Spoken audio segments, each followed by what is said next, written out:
Vamos resolver hoje a questão 66 do concurso da Petrobras de 2010 para o cargo de engenheiro de petróleo júnior.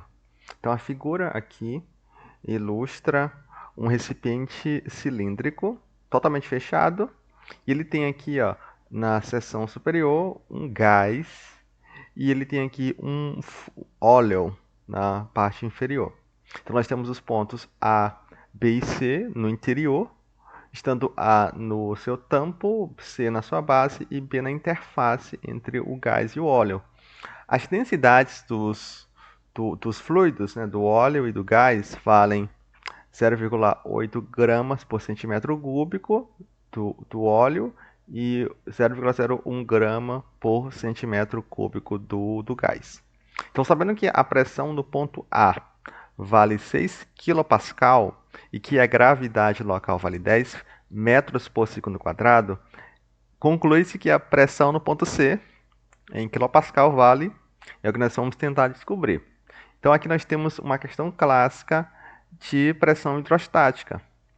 E quando nós estudamos a pressão hidrostática, ou pressão de uma coluna de um fluido, ela é dada pela lei de Stevens, ou teorema de Stevens, que diz que essa pressão ela varia apenas com a profundidade, ou com a altura, ou com o comprimento desse eixo aqui na altura. Então, a pressão ela não varia na horizontal. Então, se eu tivesse esse ponto D aqui, outro ponto na interface, a pressão seria a mesma da pressão B, porque eles estão na mesma horizontal, eles têm a mesma altura, ou seja, eles têm a mesma pressão. Essa pressão hidrostática é dada pela coluna, ela provém do peso da coluna de fluido. Então, nós podemos formular esse equacionamento usando essa lei de Stevens. P, a pressão, num ponto, ela é igual a ρ, que é a massa específica ou densidade, que foi dada aqui no exercício. G é a gravidade e H é a altura. Muitas vezes esse ρ e esse G nós chamamos de gama, que é a gente chama de peso específico, que nada mais é do que o ρ, que é a densidade ou a massa específica, que multiplica o G. Isso, geralmente, a gente usa essa formulação apenas para fluidos líquidos, né? Não é que ela não vale para fluidos gasosos, ela vale para fluidos que são gases. Só que como a densidade do gás é muito baixa, como a gente pode ver aqui, ó, a densidade do gás é bem menor, a gente pode praticamente considerar que a pressão não varia, né?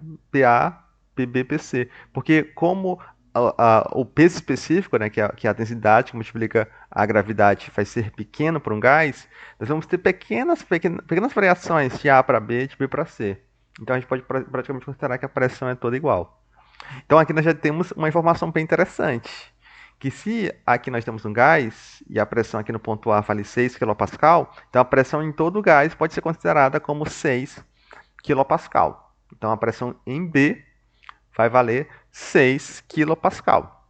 Isso provém pela densidade baixa ou peso específico baixo do gás. Nós poderíamos fazer aqui a formulação, o cálculo, usando aqui o valor, né, do peso específico, né, do gás, mas a gente pode considerar que, como a variação é muito pequena, a gente pode considerar que essa variação vai dar aí um valor muito pequeno, então vai continuar sendo praticamente 6 kPa nesse ponto B, que também é um ponto aí do gás.